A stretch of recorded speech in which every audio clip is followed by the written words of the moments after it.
buenas noches. A nombre del Consejo Regional Lima, les doy una cordial bienvenida a todos los agremiados, familiares y público en general que nos siguen a través de nuestras plataformas digitales del CAP Regional Lima. Pensando en usted y en su familia, hoy nos reunimos para continuar con este nuevo espacio de charlas informativas sobre salud y bienestar, en el cual abordaremos temas de actualidad con la finalidad de cuidar nuestra salud y la de los demás. Continuamos con el segundo tema, manejo del estrés y de la ansiedad en tiempos de pandemia. En nuestro panel agradecemos la presencia de la psicóloga Zaida Vargas Machuca y de la licenciada Judy Bulnes, quienes estarán a cargo en esta presentación. Antes de dar inicio, le recordamos que pueden realizar sus preguntas en la sección indicada, que la pueden encontrar en la parte inferior de la pantalla del Zoom, que serán resueltas al finalizar cada intervención. Para dar inicio, le cedo la palabra a la arquitecta Rocío Forero, directora regional de Bienestar. Adelante, arquitecta. Muchas gracias, Angelita. Sí, es cierto, ¿no? En este momento, nosotros en estos tiempos hemos enfocado toda nuestra atención a cuidarnos de contagios, a aprender el manejo de nuevas plataformas de comunicación, hacer compras en línea, en fin, temas que nosotros no manejábamos con mucha frecuencia, ¿no? Y todo esto nos ha llevado de repente a tener ciertas emociones como son incertidumbre, temores, penas, ¿no? Que por tantos malas noticias de repente que hemos tenido que vivir muy de cerca, y es probable que no nos hayamos dado cuenta, pero creo que nuestro cuerpo sí lo manifiesta.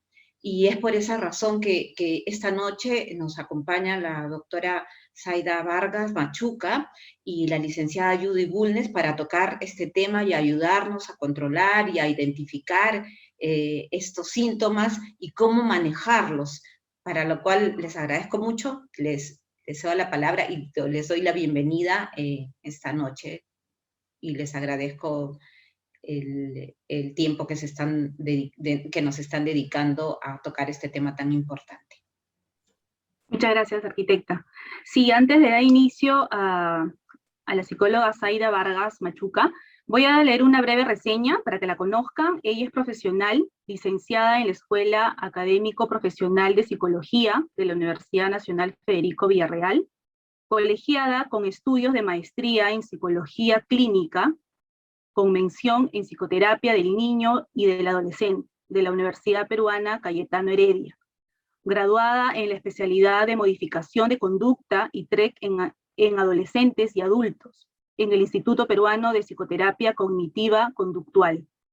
Ella es especialista en terapia familiar sistémica, especialista en prevención, erradiación, abordaje y tratamiento en casos de violencia familiar.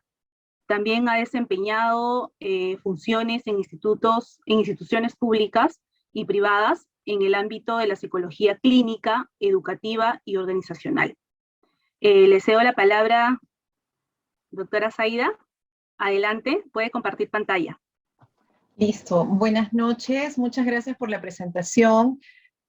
Agradecida por la oportunidad que me dan esta noche de poder compartir con ustedes un tema en realidad que es bastante importante abordar por la situación y el contexto, la coyuntura en la que nos estamos desarrollando en este momento, que es totalmente diferente, es una coyuntura totalmente nueva.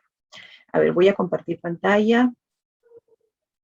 Listo, muy bien. Ya está. Muy bien.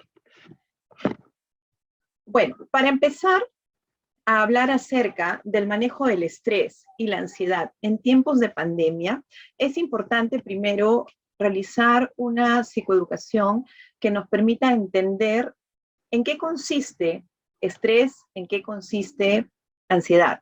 ¿Sí? Lo primero que hay que hacer es eso, hablar de las manifestaciones emocionales en una época como esta, es decir, en una época de pandemia nueva para nosotros, en donde experimentar estrés, ya sea a modo de tristeza, a modo de preocupación, u otra manifestación, va a ser una manifestación normal, esperada y una manifestación típica, ¿sí? En pocas palabras, es una respuesta esperada en un contexto poco normal, al menos hasta hace un año atrás, ¿sí? Entonces, para poder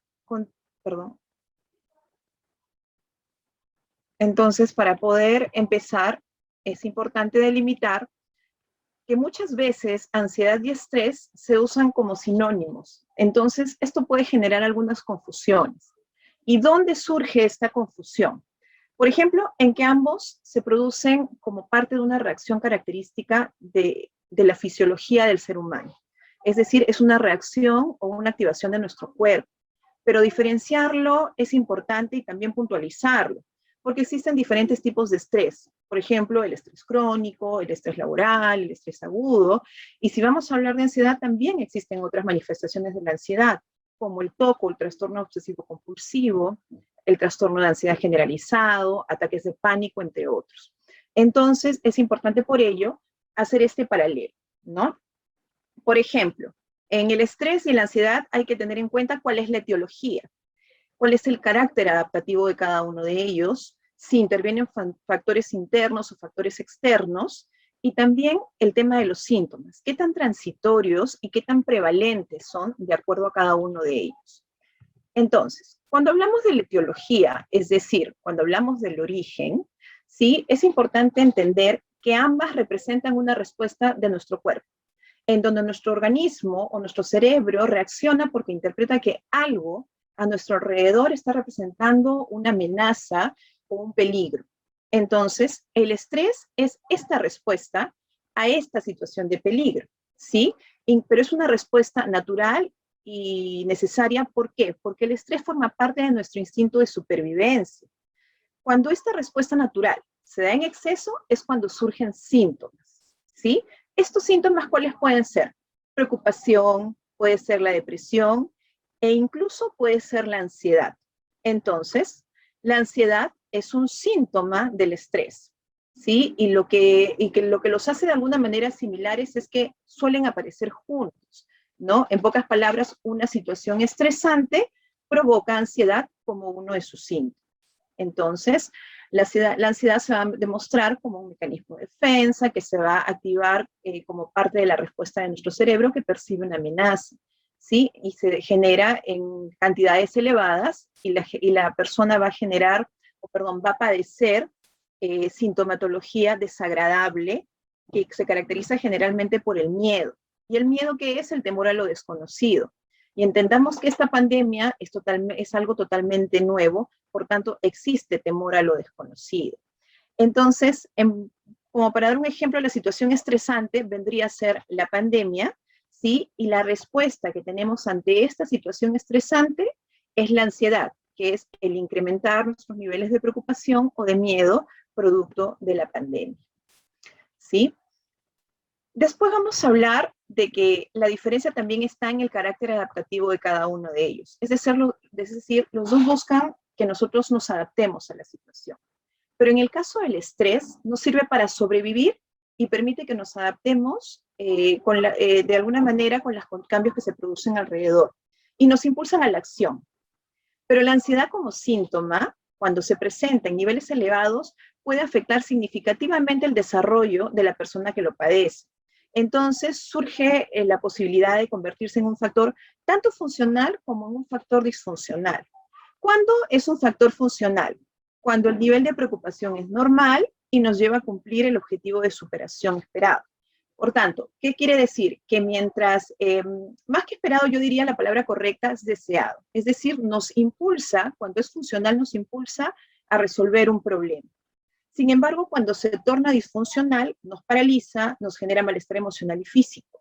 Por ejemplo, ¿quién no ha pasado, quién no ha tenido una respuesta de ansiedad frente a un examen? Entonces, como queremos desempeñarnos de forma adecuada y correcta, nos vamos a poner a estudiar, nos vamos a dedicar, y esa ansiedad nos va a impulsar a tener un buen desempeño porque estamos estudiando. ¿Cuándo es disfuncional? Cuando de repente nos preparamos tanto y llega el momento y nos paralizamos, nos bloqueamos y nos olvidamos absolutamente toda la información que habíamos adquirido. Entonces ahí resulta disfuncional, ¿sí? Ahora, también debemos tener en cuenta los factores internos y externos que involucra cada uno de ellos. En este caso, cuando hablamos de estrés, es importante entender primero algo, que las personas actuamos y nos enfrentamos de distinta manera ante situaciones similares. Por ejemplo, hay personas muy resistentes con una amplia gama de recursos personales para afrontar las situaciones, ya sea de manera emocional, de manera familiar, cognitiva, ¿sí? Y que llevan una situación, por ejemplo, en este contexto de pandemia, lo llevan muy bien, lo llevan de manera adaptativa, digámoslo así. Por ejemplo, en este caso de pandemia, el estrés, ¿cuándo surge? Surge a través de un factor externo. Por ejemplo, el factor externo es la situación de pandemia. Nosotros desarrollamos un estrés cuando ese 11 de marzo del 2020, el director general de la Organización Mundial de la Salud declaró la COVID-19 como una pandemia. Entonces ahí surgió de manera externa, por un estímulo externo, nos surgió una situación de estrés. Y la ansiedad surge ya por factores personales, por factores externos, por características propias, ¿no? Por ejemplo, nuestros pensamientos o cogniciones que pueden ser dañinas y que no nos van a llevar a un buen punto de equilibrio o una solución adecuada del problema. Por ejemplo, tengo tos, ¿no? Ese es un pensamiento. Tengo tos y mi pensamiento es inmediatamente ansioso. Es coronavirus, voy a contagiar a mi familia, no debí ir a trabajar, y ahora qué va a ocurrir, esto es mi culpa, ¿qué haré sin mis seres queridos? Entonces, esto que acabo de mencionar es una serie de pensamientos y cogniciones desadaptativos que se dan generalmente en la ansiedad y se producen por un estímulo interno, ¿sí? Entonces, esa es la diferencia, que el estrés surge por factores externos y la ansiedad surge de factores internos. Y estos factores internos son justamente los que nos van a llevar al punto siguiente, ¿no? Que es los síntomas, qué tan transitorios y qué tan prevalentes son. En el estrés, la sintomatología desaparece cuando finaliza la situación. Por ejemplo, ¿por qué? Porque la causa del estrés es la presencia real de este factor estresante. Es decir, si la pandemia desaparece, pues lo ideal sería de que el estrés desaparezca. O si la enfermedad misma desaparece, pues también desaparecería el estrés, o un examen, en fin, cualquier hecho estresor, ¿no?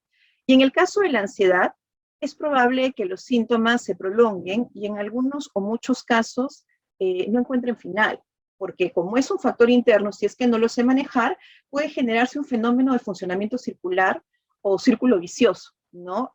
Porque esa respuesta del organismo continúa presente, ¿no? Y nos va generando una respuesta emocional de aprensión, de inquietud, de desasosiego, que se produce incluso en ausencia del propio estímulo.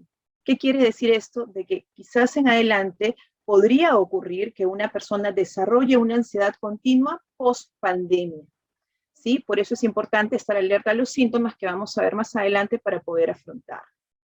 Ahora, dicho esto y hecha la diferencia, es importante ahora preguntarnos cómo identifico la ansiedad, cómo me doy cuenta de que estoy pasando por este proceso ansioso.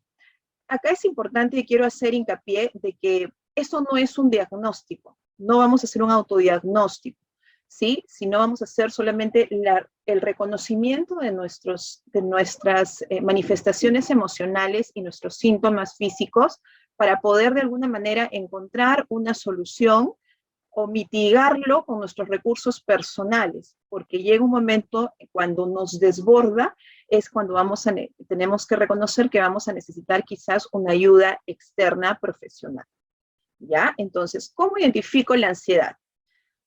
Bueno, primero a través de los síntomas, como lo había mencionado, ¿no? Ya pueden ser de tipo físico, cognitivo, emocional, y esos son los que están allí. Cuando hablamos de los primeros, que son los síntomas físicos, que es cuando ya la ansiedad nos sobrepasa un poco y estamos empezando a somatizar, ¿no? ¿De qué manera? Con dolores musculares, con dolores de cabeza, empezamos a experimentar insomnio, falta de aire, quizás una sudoración excesiva. Incluso en algunos casos nos suele dar una inquietud motora, ¿no? Como respuesta quizás también fisiológica, ¿no? Perdón, corporal. También están los pensamientos, a nivel de cognición están los pensamientos perturbadores, aquellos que no nos permiten una sensación de tranquilidad, por el contrario, generan este tipo de ansiedad, son de tipo anticipatorio, es decir, todo el tiempo nos estamos anticipando a lo que va a ocurrir y no vivimos el presente. Por tanto, estamos siempre a la expectativa y en estos estados reiterativos de alerta. Reiterativos porque son intrusivos, son recurrentes, no paran y están en círculo en nuestra mente. Y también pueden generarse problemas en la memoria. Otro síntoma es los de tipo emocional, otros síntomas, ¿no? La preocupación constante, la incertidumbre por el futuro, porque realmente en esta situación hay incertidumbre por el futuro, hay temor, lo cual es entendible, hay irritabilidad y también hay falta de paciencia. Últimamente estamos viendo mucho eso, que también se da producto del aislamiento social, ¿no? En donde se ve mucha irritabilidad, falta de paciencia y por ende también están surgiendo conflictos familiares dentro del plano familiar, dentro del plano, en efecto, de la dinámica familiar. Ahora, hablemos de la ansiedad en los tiempos de pandemia. También es importante tener claro que el hecho de sentirnos preocupados, y esto lo estoy repitiendo y me gustaría que quede claro, el sentirnos preocupados en este momento es una respuesta natural, esperada, dado que esta situación de pandemia nos genera temor y ansiedad con respecto a lo que podría suceder. ¿Por qué? Porque la ansiedad se da generalmente en tres situaciones, o surge en tres situaciones. En situaciones ambiguas, en donde son situaciones en donde están abiertas a distintas interpretaciones. Entendamos entonces que dentro de esta situación de pandemia, en COVID-19, sí está abierta a distintas interpretaciones, tanto el origen de la enfermedad como el tipo de tratamiento, que aún no hay un tratamiento unificado, entonces está abierto a distintas interpretaciones. También para que surja ansiedad son situaciones nuevas, por ejemplo, cuando no tenemos una experiencia previa que nos ayude a orientarnos acerca de cómo actuar o qué camino seguir. Y en esta situación de pandemia también estamos viviendo esa situación nueva. Y finalmente las situaciones impredecibles, en donde no tenemos claro cómo saldrán las cosas más adelante. Nuevamente lo identificamos con esta situación de pandemia actual. Entonces, sin mayor análisis es posible deducir que cumple esta pandemia con todos estos tres puntos, por lo que se explica totalmente claro el malestar emocional. Entonces, esta situación emocional de pandemia nos va a llevar a activarnos. Vamos a estar en modo de alerta, pero ocurre de que estamos en una alerta permanente. Entonces, este mecanismo de afronte, que es el estrés o la ansiedad, que es adaptativo, que es funcional, que es natural, que podría ser manejado y esperado, da la prolongación que se está dando hasta el momento, está generando un daño un poquito mayor, por lo que es importante tratar de afrontarlo. ¿Y cómo lo afrontamos? ¿Sí? Acá cobra importancia estos puntos de afrontamiento. Por ejemplo, vamos a iniciar con la psicoeducación. Es lo que estamos haciendo en este momento.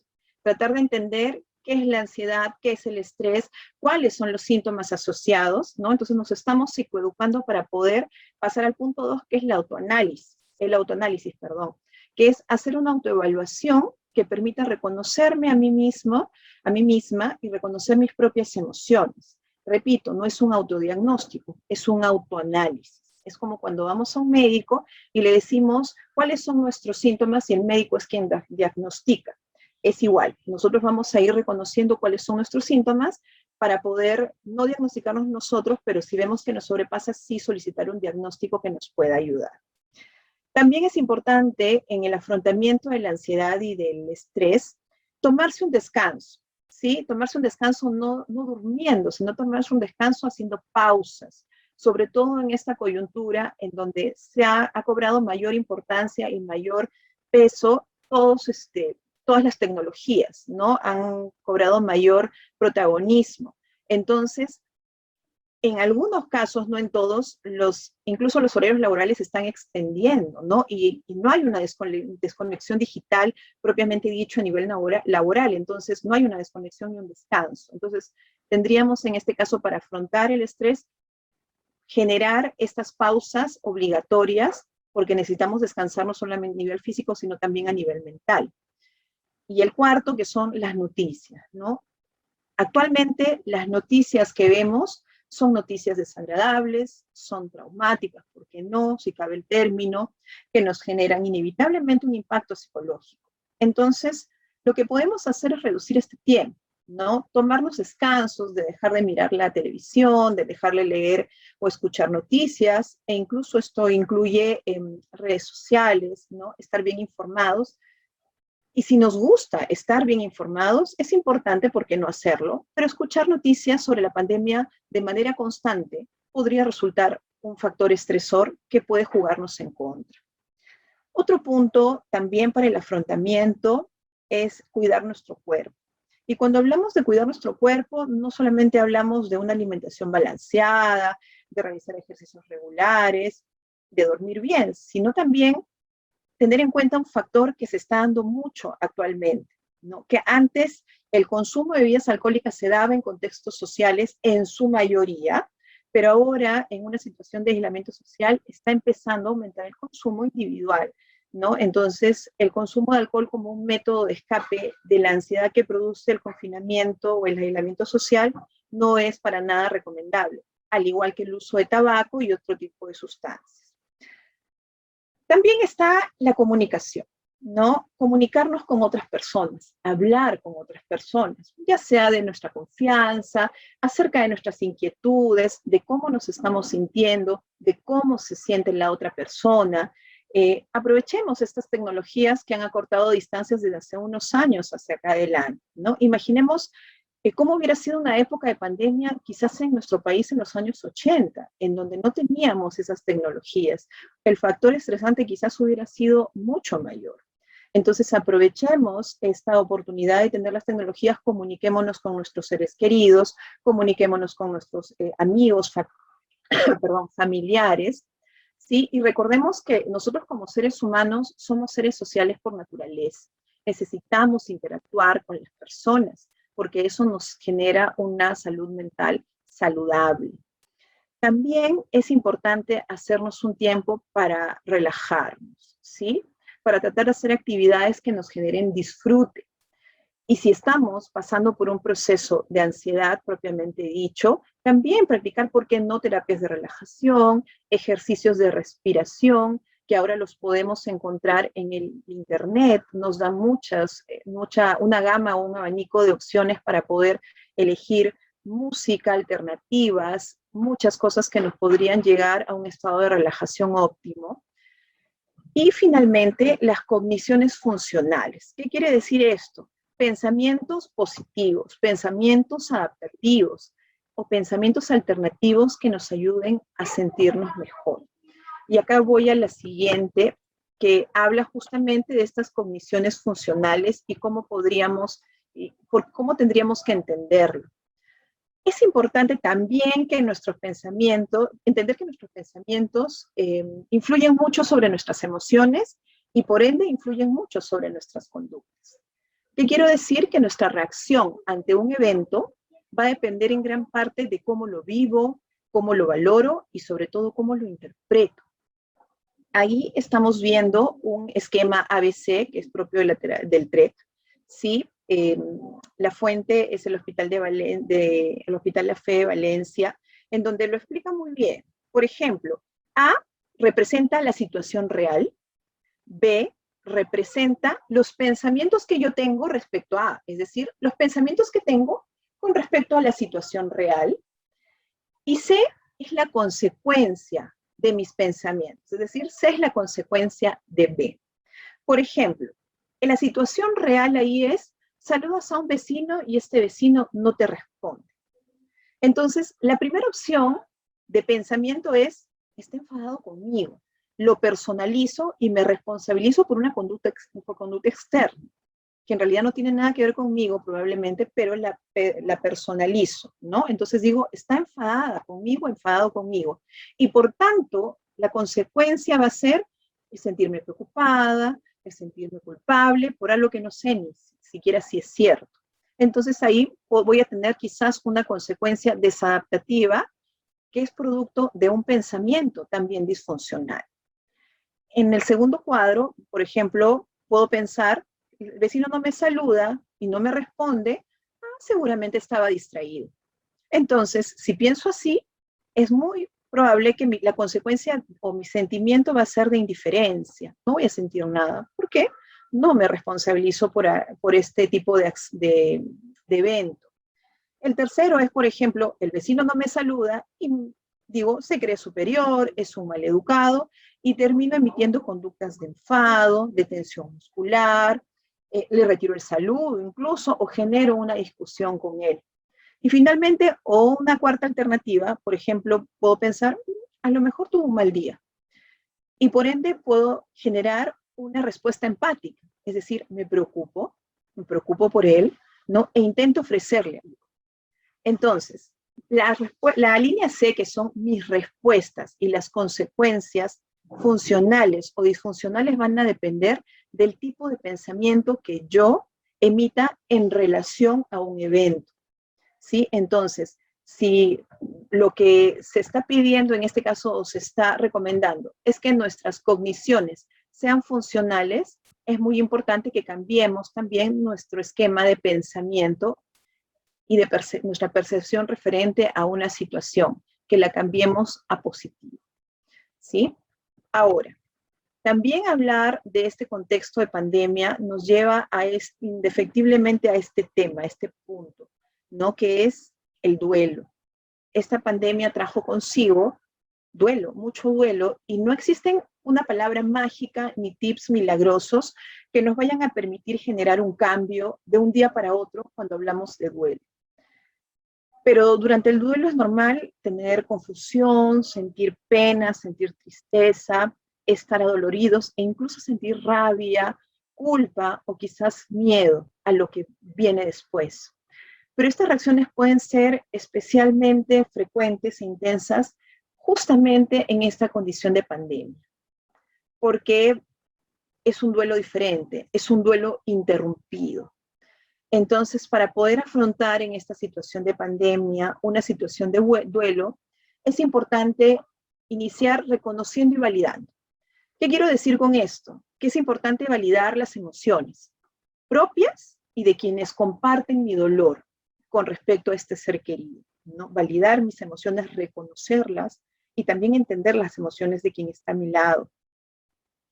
Y estas emociones que seguramente vienen asociadas a nuestro duelo, que son parte de la pérdida, si no las aceptamos, si no las reconocemos y las soslayamos, es muy probable que queden latentes, generando reacciones psicosomáticas, como dolores de cabeza, estrés, espondilosis, dolor de cuello, gastritis, porque si nosotros no lo hablamos, nuestro cuerpo lo va a hablar en algún momento o lo va a manifestar.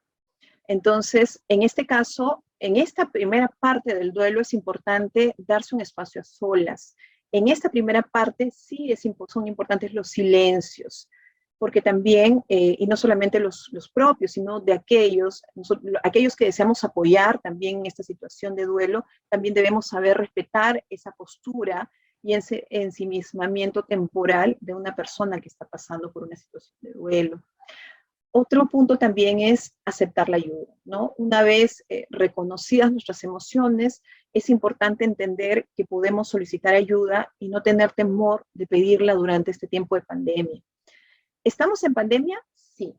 ¿Debemos mantener distancia social? Sí. Sin embargo, la distancia física no implica una distancia emocional, por lo que no significa que un miembro de la familia o un amigo no esté dispuesto a ayudarnos o a acompañarnos. Nadie debe pasar por este tipo de dolor o de duelo solo, ¿no? Entonces, si estamos pasando por una etapa de duelo en esta época de COVID, encontremos o busquemos un sistema humano cercano, un sistema social, un sistema de amigos, un sistema de familiar, si no es nuestra familia nuclear, porque de repente esta persona formó parte de nuestro núcleo, de repente buscar apoyo en un sistema de familia extendido o personas de nuestra confianza. Es importante el expresarnos, ¿no? Ahora que ya reconocimos y validamos las emociones, es importante valorar y retomar el tiempo con los demás para poder interactuar y hablar de esta pérdida. Va a llegar un momento en donde ya tenemos que salir. Cada persona cuenta con recursos personales que les van a resultar eficientes, a cada quien, para afrontar su pérdida. Algunos vamos a necesitar de repente hablar, otros necesitan escribir, pero la expresión es importante. ¿Por qué es importante expresarlo? Porque la expresión tiene un valor catártico y nos va a permitir liberar de manera terapéutica esa carga emocional que tenemos guardada y que está asociada a nuestra pérdida. Entonces, mientras lo expresemos y liberemos esos recuerdos, vamos a ir por buen camino. Ahora, se habla mucho de esto, de los rituales de despedida. ¿Por qué? Porque en este contexto, en donde se observan duelos rotos, duelos interrumpidos, es recomendable realizar otro tipo de procesos de despedida que nos permitan honrar la memoria de nuestro ser querido, ¿no? Perdón. Puede ser escribir una carta, despedida a la persona, compartirla, si deseamos compartir estas ideas o compartir un recuerdo con mi entorno afectivo, crear un espacio de recuerdo, ver nuestros recursos personales que nos permitan homenajear a la persona que amamos y de la cual nos estamos despidiendo. Y finalmente, después de ir superando estas etapas, también es importante las actividades saludables. Por ejemplo, la alimentación, la ejercitación, el descanso y sobre todo la ejercitación, ¿no? ¿Por qué? Porque son actividades, la ejercitación es una actividad que va a generar la segregación natural de endorfinas, ¿no? Que como neurotransmisor nos va a ayudar a mitigar el dolor. Y bueno, es conocida como la hormona del placer, entonces nos va a ayudar bastante en el proceso, ¿sí? Y asimismo agregar actividades de distracción que nos permitan analizar cuáles son aquellas actividades que nos gustaron y que quizás sin querer o sin darnos cuenta las fuimos dejando. Entonces, autoanalizar esa parte y retomar actividades que son de interés personal. Ahora, finalmente es importante indicar que el Ministerio de Salud ya nos ha dado cuadros en donde se dice que la mayor atención virtual que se está dando en estos tiempos son por cuadros de ansiedad, ¿sí? Ya sea por preocupación, por miedo al confinamiento, la falta de empleo, que es algo muy común en estos momentos, y el temor a contagiarse, ¿no? Entonces, es importante saber que estos síntomas podemos manejarlos de acuerdo a nuestros recursos personales y de acuerdo a las recomendaciones, pero si progresan, se tornan más elevados y sentimos que nos sobrepasan, es importante entender que tenemos que buscar ayuda profesional que nos permita abordar de manera individual y especializada estos síntomas, ¿sí? No dejarlo ni soslayar, ni dejarlo ni postergarlo. Siempre es importante abordarlo. Nosotros somos importantes, importamos mucho. Recordemos que somos seres únicos e irrepetibles, por tanto tenemos que cuidarnos. Y bueno, finalmente cierro con esta reflexión de Erik Erikson, psicoanalista, que dice: la esperanza es la virtud más indispensable e inherente a la condición de estar vivo. Y es cierto, no nos permitamos perder la esperanza, sea cual fuere la situación por la que estemos pasando, ¿sí? Entonces, y sobre todo, guarecernos y buscar apoyo en nuestros seres queridos. Bueno, eso es todo. Muchísimas gracias. Muchísimas gracias, doctora Zaida. Y gracias por compartir estos minutos con nosotros. Obviamente, todos estamos pasando por una situación difícil y siempre es bueno un consejo, ¿no? Una guía para poder nosotros mismos afrontar y también ayudar a los demás, ¿no? A nuestros familiares y todas las personas que están cerca de nosotros están pasando por esta situación. Le doy el pase, les comento a los espectadores que pueden realizar sus preguntas, aprovechen por favor este espacio. En verdad es muy enriquecedor tener estos minutos de conversación y para poder realizar las consultas a la doctora. Y mientras se van animando en dar las preguntas en la sección indicada o en el chat, los voy a estar leyendo. Le doy el pase a Judy. Judy, adelante. Ella es licenciada en enfermería, ella es parte del CAP Lima, está a cargo de todo el Departamento de Salud Ocupacional, así que contamos con Judy día a día, así que adelante, Judy. Tienes un... ¿Qué tal? ¿Cómo estás? Bueno, okay. Adelante. Importantísimo, definitivamente los aportes de la doctora Zaida. Más bien yo quería hacerle una pregunta a la doctora, ¿no? Si el recurso de la inteligencia emocional nos ayuda a poder manejar estas situaciones en nuestra vida diaria. Sí, definitivamente. Cuando hablamos de inteligencia emocional, estamos hablando de la capacidad del manejo de emociones. Por eso en algún momento mencionaba de que hay personas que cuentan ya con estos recursos sumamente adaptativos y que situaciones similares las manejan de una manera más positiva. Pero cada ser humano es diferente y cada ser humano tiene recursos de frente distintos, ¿no? Entonces, algunos podremos afrontarlos y otros no. Y la inteligencia emocional definitivamente es un factor determinante en este tipo de situaciones. Doctora Zaida, otra pregunta. ¿El tema con la alimentación influye en el estado de ánimo? Sí, por supuesto. No solamente la alimentación propiamente dicha, sino los horarios de alimentación también influyen mucho, ¿sí?, en el estado de ánimo. Eh, por lo pronto, no te podría decir en este momento cuáles son los alimentos nutricionales que podrían, pero sin embargo sabemos que el exceso de grasas, que el exceso de azúcares nos generan definitivamente trastornos que influyen en el estado de ánimo, ¿no? Entonces, por eso es que cuando hablamos de una buena alimentación, estamos hablando de una alimentación balanceada. Y cada organismo recepciona de forma diferente una dieta balanceada, ¿no? Pero sí influye, por eso es que está dentro de las recomendaciones. Doctora Zaida, la última pregunta antes de que mi Ángela continúe. Justamente quería saber si los factores y los estilos de vida saludable nos ayudan a poder manejar estas emociones. Los factores y los estilos de vida. Los estilos de vida saludable. Por supuesto. Claro, recordemos de que el ser humano es química y es biología, ¿sí? Entonces, nosotros segregamos hormonas y neurotransmisores que reaccionan también al tipo de hábitos y al tipo de alimentación que tenemos, ¿no? Como la serotonina, las endorfinas.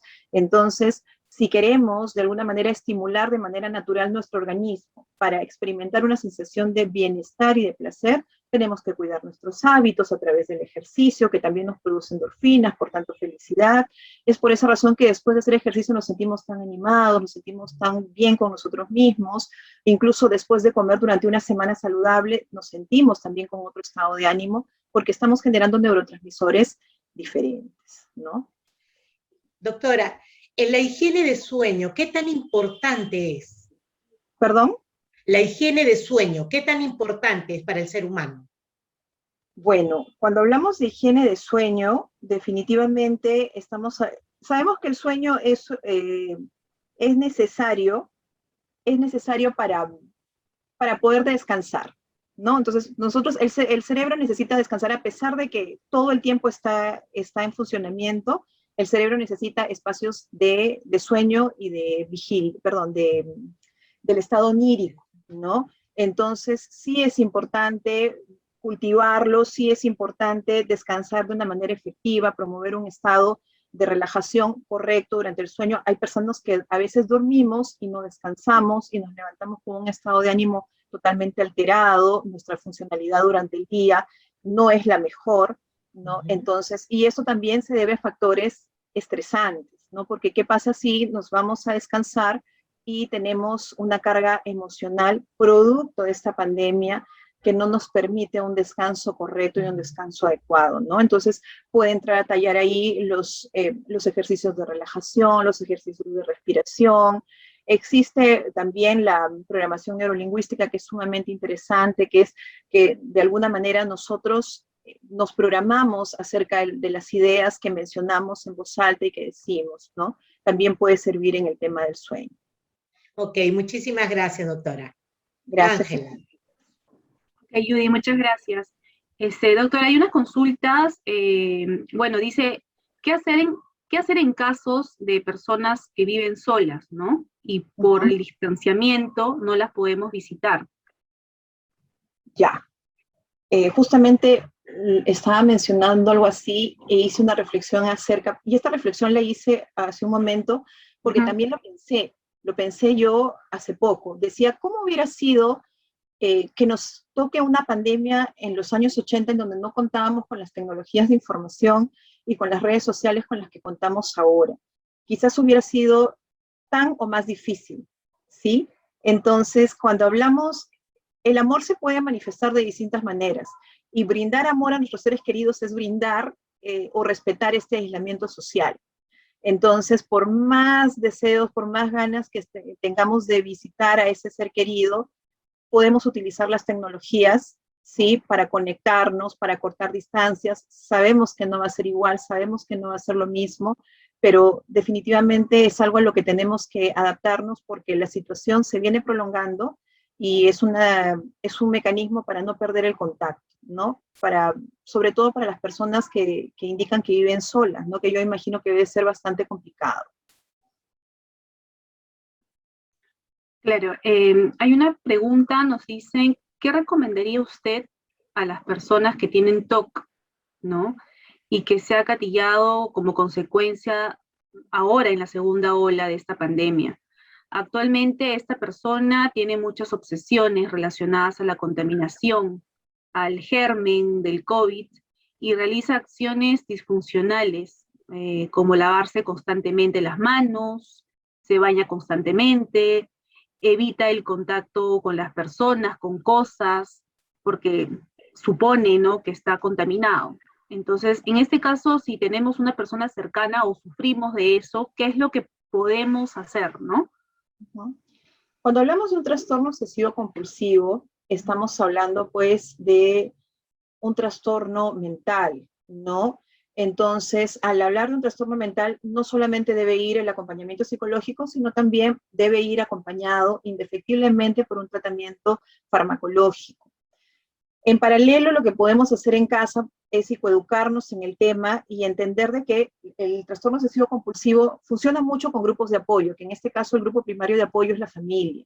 Y también funciona mucho con el esquema ABC que les mostré hace un momento, ¿no?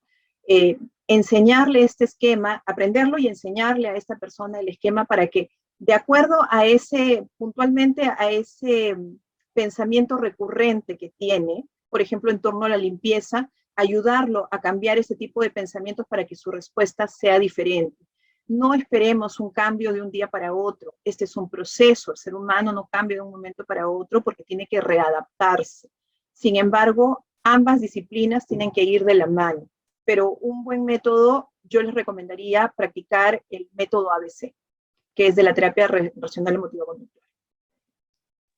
Ok, más que todo estas personas que sufren, obviamente tienen el TOC, ¿no?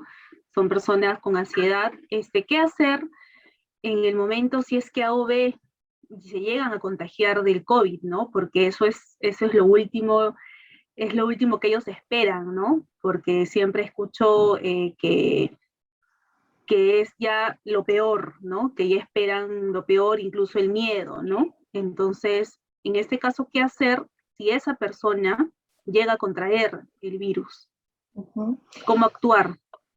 Ya, a ver, hace un momento mencionaba también de que van a haber respuestas a las cuales nosotros vamos a poder adaptarnos y vamos a poder superarlas, ¿sí? Pero también tenemos que ser capaces de reconocer cuando hay respuestas que nos sobrepasan y que no vamos a poder afrontarlas directamente, ¿no? En el caso de un trastorno obsesivo compulsivo, si bien es cierto, podemos a través de los grupos de apoyo mitigar esa ansiedad, generar pensamientos positivos en esta persona, también tiene que ir acompañado de una terapia psicológica, ¿sí? Que permita, en este caso tendremos que hablar de una terapia psicológica virtual, porque estamos hablando del aislamiento social, menos cuando una persona está contagiada, ¿no? Pero sí es importante ya el ingreso y el abordaje de un profesional, porque en casa, si bien es cierto, el grupo de apoyo, primario de apoyo puede ayudar, pero también necesitamos reconocer la importancia de que ingrese a tallar un psicólogo en una terapia propiamente dicha. Ok, Rite, otra consulta, nos dicen, ¿qué hacer en el momento de un ataque de ansiedad? En este caso, ¿cómo poder identificarlo, no? O sea, usted nos expuso, pero obviamente hay casos, ¿no? ¿Qué hacer en ese momento? Ok, cuando hablamos de una terapia, de una, digamos, explosión de ansiedad, ¿sí? O de una crisis de ansiedad, estamos hablando de una pérdida de control, ¿sí? De nuestras propias emociones. Entonces, lo primero que tenemos que hacer cuando estamos en estas crisis, es muy común que no oxigenemos de forma correcta, es decir, la respiración viene a ser muy importante, porque la respiración correcta, ¿sí? Con inhalación, retención y exhalación, nos va a permitir generar sinapsis. Y esta sinapsis nos va a permitir racionalizar lo que nos está ocurriendo y que el nivel sub de ansiedad, el nivel de ansiedad baje y de alguna manera, si bien es cierto, no llegue al nivel estable, pero baje y nos permita escuchar a quienes están a nuestro alrededor, nos permita llamar a una persona que nos brinde auxilio, nos permita analizar o racionalizar la situación si realmente amerita que estemos en esta situación. Entonces, una respuesta inmediata son las respuestas de respiración, ¿no? Yo recomendaría inicialmente eso, y de ahí, de acuerdo a la estabilidad en que me encuentre, ya buscar apoyo de un grupo primario que esté cerca o a través de una red social. Ok, doctora, en este caso, bueno, estoy siguiendo el caso de la persona, obviamente, que tiene trastorno obsesivo compulsivo. En ese caso, los de alrededor me comentan qué pueden hacer, o sea, en qué pueden aportar, cómo pueden ayudar, ¿no? Porque sé que hay tips, digamos así, que una persona debe decir y otras qué cosas debe decir, qué cosas no, ¿no? Porque si no le generas mayor ansiedad, digamos así, ¿no? Entonces, ¿qué es lo que podemos hacer los que estamos alrededor? Lo primero es una reacción empática, ¿no? Ponernos en el lugar de esta persona, entender, dejar que se exprese, escucharlo y sobre todo validar su emoción y sus sentimientos, porque a veces nos equivocamos y decimos, no es nada, ya va a pasar, tranquilo, y lo que estamos haciendo es desvirtuar pues las emociones que esta persona está teniendo y no estamos poniéndonos en su lugar. Entonces, y tenemos sobre todo los que estamos alrededor, vigilar que no surjan conductas dañinas o autolesivas, ¿sí? Hasta buscar el apoyo. Es lo primero que tenemos que hacer. Escuchar, ser empáticos, vigilar que no surjan conductas autolesivas y validar sus emociones. Validar de que lo que está sintiendo lo entendemos, ¿sí? Y que lo que necesite lo vamos a hacer. ¿Qué necesitas o de qué forma te puedo ayudar? Lo voy a hacer. ¿Sí? Siempre y cuando no atente contra la seguridad de la persona que está experimentando este ataque de ansiedad o de pánico. Ok, doctora, nos indica también cómo podemos intervenir con nuestros familiares que son poco comunicativos, ¿no? Obviamente, cómo podemos ayudarlos, a cómo podemos llegar a ellos, ¿no? Ya, el tema de la comunicación, a mí me encanta hablar de la comunicación porque yo también soy súper comunicativa, ¿no? Y siempre lo digo, el ser humano es comunicativo o es social por naturaleza. Sin embargo, también hay algo cierto. Existen diferentes tipos de personalidad, ¿sí? Y hay personas que son de tipo melancólico, hay personas que son mucho más sociables, hay personas que son ensimismadas o introvertidas. Entonces, si estamos hablando de una persona cuyo esquema de personalidad es retraído, como el esquema de personalidad de repente es muy concreto, pues forzarlo de repente no puede resultar al contrario contraproducente, ¿no? Yo lo que recomendaría es enseñar. Si quiero que alguien se comunique conmigo, puedo empezar comunicándome yo. No exigiendo una comunicación, sino comunicándome yo. Mira, te cuento que me ocurrió esto el día de hoy, y así. Enseñarle qué es un esquema de comunicación para generar un vínculo de confianza y que esta persona poco a poco pueda aperturarse en esa confianza al ser querido o a la persona que desea ayudarlo. Pero combinar o de repente forzar va a generar al contrario una actitud retráctil, ¿no? Va a generar que esta persona se enclaustre más y que no se comunique. Podemos empezar por el ejemplo. Esa es mi recomendación. Ok, doctora. Continuando ahora, que la coyuntura nos tiene obviamente a la mayoría de la familia unida, ¿no? ¿Cómo podemos nosotros hacer entender a los niños, ¿no? Si es que tenemos en casa una persona que sufre de ansiedad o está estresada, ¿no? O sea, sobre todo el estrés es más manejable que la ansiedad, ¿no? Obviamente, si los niños observan todo este problema de ataque de pánico, ¿no? ¿Qué se les puede, cómo podemos afrontar con los niños, ¿no? Que obviamente no entienden muy bien cómo es la situación, ¿no? También hay una consulta sobre eso. Ya. Con el tema de los niños es incluso un poco más sencillo. Es más sencillo porque el niño a veces es mucho más concreto dependiendo de la edad que tenga, ¿sí? Entonces, si es que hay una persona que tiene un ataque de ansiedad, un ataque de pánico dentro del contexto familiar, inmediatamente retirarlo para que no vea el episodio completo y después explicarle. Tal persona no se sintió bien, lo hemos llevado al doctor para que le hagan determinada, en fin, se puede dar una serie de argumentos y el niño no lo va a cuestionar cuando es un niño en una edad muy concreta, ¿sí? Pero es importante no mentir, ¿sí? No mentir, no dar detalles innecesarios, pero no mentir, explicar que esta persona se sintió mal por determinada situación, no explicar cuál fue la situación necesariamente y que por eso se le está ayudando, ¿no? Y transmitirle calma, sobre todo transmitirle calma es importante porque algunos niños tienden a reaccionar de repente si el evento fue muy fuerte de manera traumática, ¿no? Y la explicación creo que mientras más tabú hagamos una cosa, más prohibido y más temor puede generarle en el niño, ¿no? Y ahí sí puede generarse una situación de estrés y de ansiedad en ese niño porque él tiene temor a lo desconocido, temor a lo que no sabe qué ocurrió.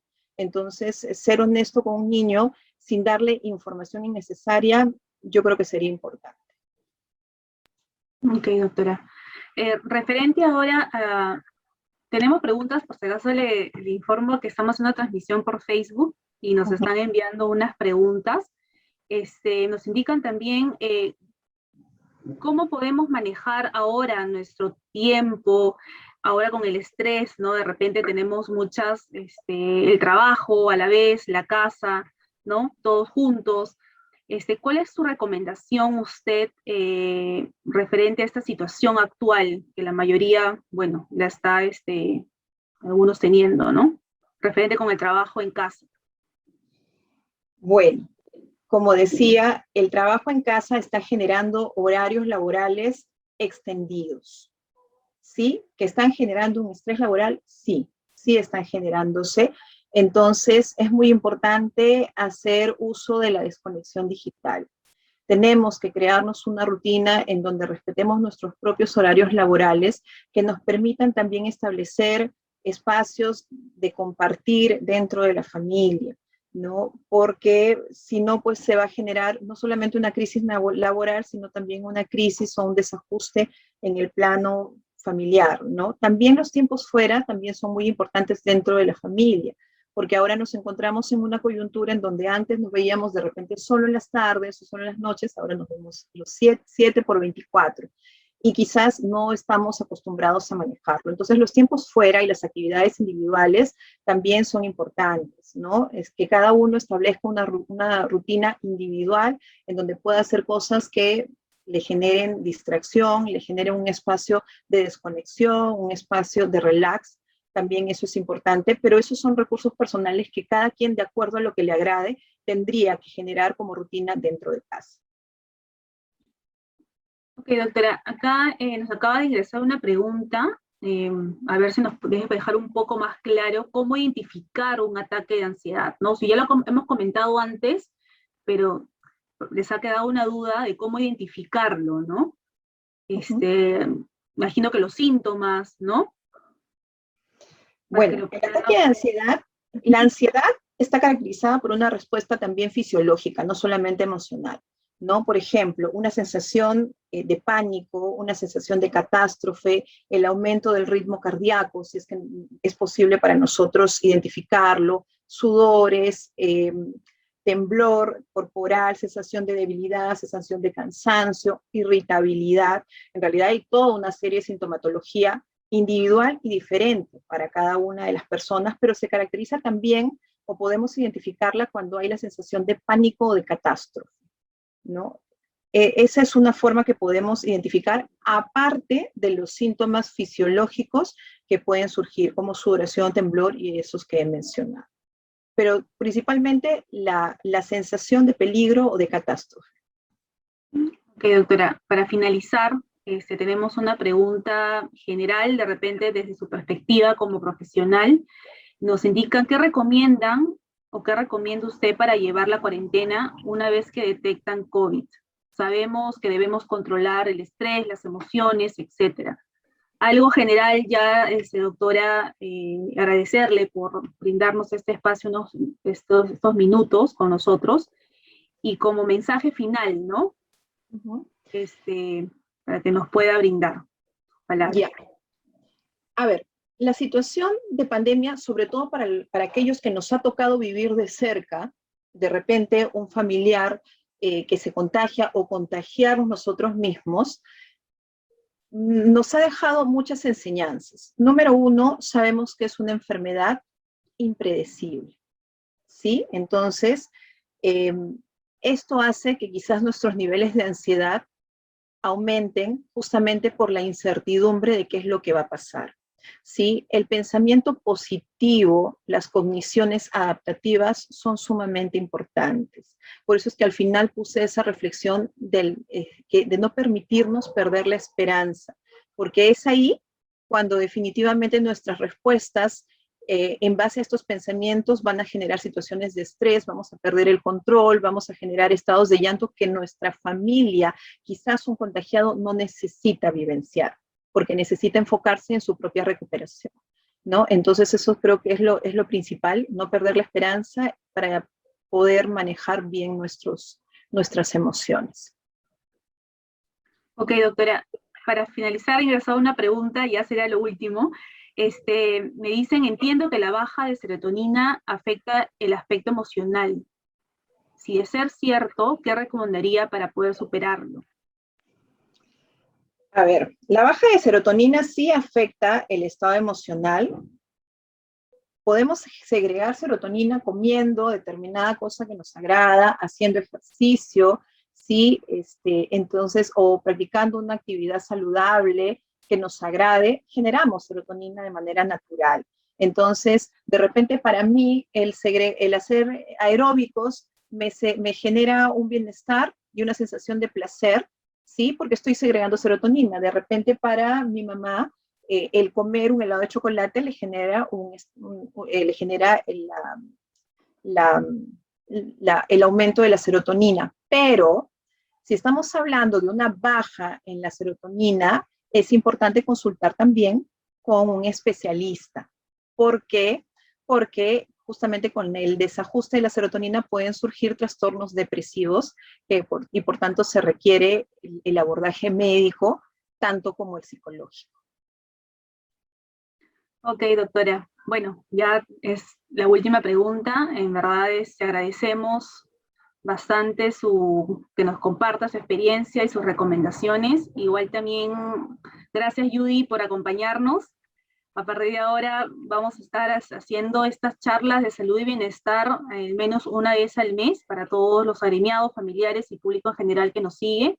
Así que, doctora, de repente nos vamos a volver a ver de todas maneras para seguir con otro tema. Agradezco bastante, Judy también. Bueno, ya para cerrar lo que es esta charla, le cedo la palabra a la arquitecta Rocío Forero, para, por favor, arquitecta, poder concluir. Gracias, Angelita. Adelante. Agradecerle a la doctora Zaida, excelente todo lo que nos ha expuesto, realmente nos ha ayudado muchísimo, particularmente me he sentido identificada con algunas de las situaciones y voy a seguir las recomendaciones que nos ha dado. Yo entiendo, seguramente muchas de las personas acá se han identificado también con algunos casos y les va a ser de gran ayuda, que esa era la idea de esta charla. Muchas gracias, doctora. Y muchas gracias también a Judy por el apoyo, por el soporte de cada día, por acompañarnos en todo este tiempo. Yo le digo que ella es nuestro ángel que ha venido al colegio para ayudarnos a todos. Gracias y buenas noches. Gracias a ti, Angelita, también, por todas las coordinaciones. Muchas gracias, arquitecta. Igual en el chat nos están ver si la doctora Zaida puede dejar un correo electrónico, porque están pidiendo unas consultas por interno, así que siempre estamos para poder ayudarlos a todos. Entonces no habría ningún inconveniente, doctora, si usted puede dejar su correo, porque sé que se han quedado con algunas dudas. Claro, si hay dudas, que se escriban, no hay problema.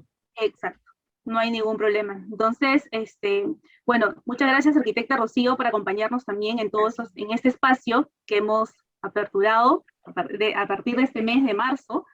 Así que le doy muchas gracias a todos y nos estamos viendo en la próxima charla para el tercer tema. ¿Ok? Bendiciones. Muchísimas gracias a todos. Cuídense bastante y ya nos estamos viendo. Muchas gracias. Buenas noches. Muchas gracias. Chao.